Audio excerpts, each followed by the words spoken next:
আজকে দুঃসংবাদটা শুনে আমি নিজেও যেমন হতভম্ব তেমনইভাবে আপনারাও অনেকেই হতভম্ব হয়ে যাবেন বা মন খারাপের বিষয় সেটি হচ্ছে ইতালিতে ভূমধ্যসাগর পাড়ি দিয়ে অর্থাৎ যেটাকে আমরা নৌপথ বলি নৌপথ পাড়ি দিয়ে বা বিভিন্ন অন্যান্য ইউরোপের দেশ বর্ডার ক্রস করে আপনারা অবৈধভাবে ইতালিতে ইতিমধ্যে যারা এসেছেন এবং আসছেন এবং এছাড়াও এ পর্যন্ত অনেক দিন হয়ে গেছে বা ডকুমেন্ট আপনি করছেন তাদের জন্য অর্থাৎ ইন টোটালভাবে আমরা বলতে পারি যারা অবৈধ রয়েছেন এবং অ্যাজেল পলিটিক্যাল দিয়েছেন তাদের জন্য সবার জন্য আজকের এই ব্যাড নিউজটা। ইতিমধ্যে আপনারা জেনে গেছেন গত ভিডিওতে আমি বলেছি ইতালি এবং আলবেনিয়ার যে একটি চুক্তি ছিল সেটি অলরেডি স্বাক্ষরিত হয়েছে, তবে সেটা স্বাক্ষরিত হয়ে কোন সময় থেকে অথবা কোন মাস কোন দিন থেকে সেটা কার্যক্রম শুরু হবে এবং সেটা কতটুকু সত্য অনেকে প্রশ্ন করছেন সেটা সত্য কিনা। হ্যাঁ, আজকে সেটার আপডেট ইতিমধ্যে বের হয়েছে, আমি পাওয়ার সাথে সাথে আপনার সাথে শেয়ার করছি, তাই আপনাদেরকে রিকোয়েস্ট করছি প্লিজ প্লিজ প্লিজ ভিডিওটি শেয়ার দিবেন, আমার জন্য নয় আপনারা নিজের জন্য এবং আপনার আশেপাশে বন্ধু বান্ধবের জন্য। আজকে যে আপডেটটি এসেছে ইতিমধ্যে আপনারা জানেন আমি ভিডিওতে বলেছি যে এটি একটি স্বাক্ষরিত হয়েছে। ইতালিতে যখন একটি আইন পাশ হয় সেটা পাশ হওয়ার পর পার্লামেন্টে ওঠার পর দুই পক্ষের অর্থাৎ সরকারি দল এবং বিরোধী দল দুই পক্ষের একটি তারা জোটের ব্যবস্থা করে যেটার মধ্যে ভোট বেশি হবে অর্থাৎ সেই আইনটা পাশ হবে। ইতিমধ্যে আইনটি পাশ হয়েছে। তো আজকে যে আইনটা হয়েছে যে তারা জর্জিয়া দি মেলোনি অর্থাৎ ইতালির প্রেসিডেন্ট এবং আলবানিয়ার প্রেসিডেন্ট দুইজনের মধ্যে তাদের দুই দেশের মধ্যে যে একটি চুক্তি হয়েছিল সেই চুক্তি ইতিমধ্যে তারা আজকে সেটা সাকসেস করেছে এবং সেটা ঘোষিত করেছে অর্থাৎ ফিরমারে মানে সাইন করেছে। সেই সাইনের মধ্যে তার এখানে কিছু বলেছে তাদের জন্য যারা নৌপথ দিয়ে এসেছে এবং আবারও বলছি ঢালাওভাবে কিন্তু বলিনি, যারা নৌপথ দিয়ে বিভিন্ন পথ দিয়ে আপনারা এসেছেন অবৈধভাবে বর্তমানে এখন আপনারা অবৈধ রয়েছেন অনেক দিন হয়ে গেছে। আমার যারা রেগুলার ভিউয়ার্স রয়েছেন তারা নিশ্চয়ই খবরটা পেয়ে আতঙ্কিত হয়ে যাবেন বা আমি যে ক্যাম্পে জব করি এই ইমিগ্রেশন সেক্টরে তারাও হয়তো বা আমি যাওয়ার পরে অনেকে প্রশ্ন করবেন আসলে আপু কথাটা সত্য কিনা। কথাটা 100% সত্য এবং তারা আপনাদেরকে কাদের জন্যে যারা এখানে থাকার যোগ্য নয় এবং সেটা পরীক্ষিত হয়েছে বিভিন্ন কারাবিনেরই অর্থাৎ পুলিশ সেক্টরের বা বিভিন্ন প্রাথমিক মন্ত্রণালয় পুলিশ সেক্টর এই আইনি বা উকিল জজ মানে আইনি প্রক্রিয়ার মাধ্যমে যারা সিলেক্ট হয়েছে তারা এখানে থাকার যোগ্য নয় তাদেরকে পাঠাবে। আমি আবারও বলছি ঢালাওভাবে না, অ্যাজেল পলিটিক্যালে যারা আবেদন করেছেন এখানে থাকার যোগ্য নই দ্যাট মিনস আপনাকে বোঝাচ্ছে কমিশন যদি নেগেটিভ আসে সেটা প্রথম কমিশন দ্বিতীয় কমিশন, এছাড়াও প্রথম কমিশন দ্বিতীয় কমিশনের পাশাপাশি আপনি বড় কোনো ক্রাইম করে ফেলেছেন অর্থাৎ তাদের নজরবন্দিতে আছেন, আপনি এমন কিছু করে ফেলেছেন যাতে ইতালিতে থাকতে আপনি পারছেন, থাকলে আপনার জন্য নয় শুধু ইতালি মানুষের জন্য হুমকিস্বরূপ হবে বা আপনি এখানে 5 থেকে 9 শ্রেণীর 8 শ্রেণী মানুষের ভিতরে পড়েন না আপনি এই পারমিশন শুধুমাত্র বৈধতা পেতে তাদের জন্য হচ্ছে এই আইনটির মধ্যে ইতিমধ্যে আজকে আপনাদেরকে যাদেরকে পাঠাবে সিলেক্ট করবে তারাই অর্থাৎ ইতালির গভর্নরের মাধ্যমে সিলেক্ট হবে, তাদেরকে প্রথমে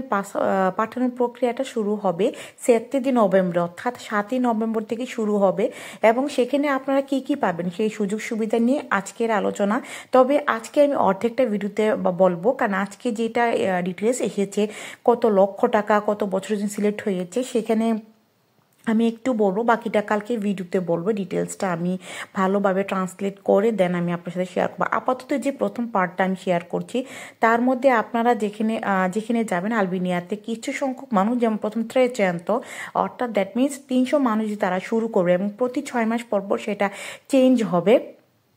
আলবেনিয়াতে যাওয়ার জন্য আপনাদেরকে পাঠানোর জন্য তাদের যে খরচ বাবদ প্রত্যেকটা সেক্টরের জন্য সেটা স্যানিটারি মানে ডাক্তারি সেক্টর এবং সেটি যেই ধরনের যত ধরনের আপনাদের এমনকি আলবেনিয়াতে পাঠানোর জন্য যে নাভে অর্থাৎ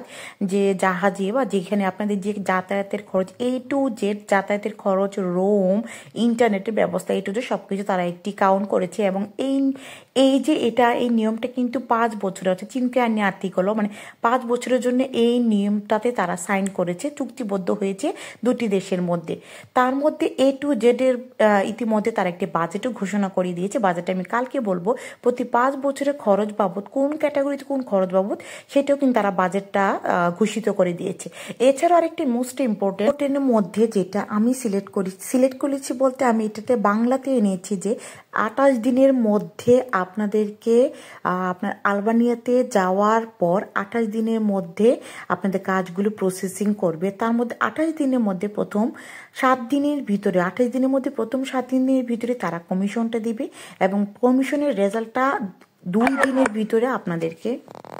গুরুত্বপূর্ণের মধ্যে হচ্ছে 28 দিনের মধ্যে তারা আপনাদের এই টোটাল প্রসেসটা আনবে, তার মধ্যে 7 দিনের ভিতরে কমিশন দিবে, যেটা আজকে আমাদের প্রথম নিয়ম অনুযায়ী যে এজেল পলিটিক্যাল যারা দিয়েছেন ইতিমধ্যে অনেকেই পুরাতন নতুন অনেক দিন লেগেছে 7 দিনের কমিশনটা, কিন্তু সেখানে কমিশনটা তারা 7 দিনের মধ্যে এনেছে। এছাড়াও কমিশনের রেজাল্টটা দিবে 2 দিনের ভিতরে। দ্যাট মিনস এখানে আমি নিজে কমিশনের রেজাল্টটা আমি যখন কাজ করি তখন তারা 30 থেকে 45 দিনের মধ্যে বলে, কিন্তু এখানে 2 দিনের ভিতরে দিয়ে দেবে। এবং সেখানে নিয়মটা হচ্ছে যদি নেগেটিভ আসে তাহলে 2 সপ্তাহের মধ্যে আপনাকে রিকোর্সও করতে হবে, এ হচ্ছে নিয়ম। তার মধ্যে আলবেনিয়াতে যারা থাকবে অর্থাৎ আলবেনিয়া চেন্ট্রোতে যে শহরটি যে চেন্ট্রো মানে যে সেন্টারে আপনাদেরকে রাখা হবে সেগুলো হচ্ছে পাশাপাশি সমুদ্রের এখানে 2টি সেন্টারে তারা রাখবে। সেখানে A to Z বাবদ যে খরচ এবং এর মধ্যে সেটা বাজেট ঘোষিত হয়েছে। তার মধ্যে আপনাদের জন্য যে সুবিধাটা উকিল দুভাষী জুডিশি অর্থাৎ A to Z প্রসেসিংটা করবে ইতালিয়ান উকিল এবং দুভাষী হিসেবে A to Z যারা থাকবে ইতালিয়ানদের আয়ত্তে থাকবে, এই সব কিছু হ্যান্ডেল করবে। দ্যাট মিনস বোঝা যাচ্ছে যে আমাদের বাংলাদেশের যে পাসপোর্টগুলো হ্যান্ডেল করা হয় ইতালিয়ানদের মাধ্যমে, অর্থাৎ ইতালিতে কিন্তু এসে একটি ভিসা লাগে বা প্রসেসিংগুলো কিন্তু ইতালিয়ানদের মাধ্যমে হয়, ঠিক তেমনইভাবে আলবেনিয়াতেও ইতালিয়ানদের মাধ্যমে প্রসেসিংগুলো হবে। এবং এছাড়া উকিল থাকবে ইতালিয়ান, জুডিশি বিচারক থাকবে, সব কিছু থাকবে ইতালিয়ান। এমনকি দুভাষী হিসেবে যারা থাকবে তারা যে দেশেরই হোক না কেন তারাও ইতালিয়ানদের মাধ্যমে অর্থাৎ ব্যবস্থাপনা সব কিছু ইতালিয়ানরাই করবে। তার মধ্যে কিছু সংখ্যক আমি বলে দিই, যেমন 2024 সনের জন্য 3.2 মিলিয়ন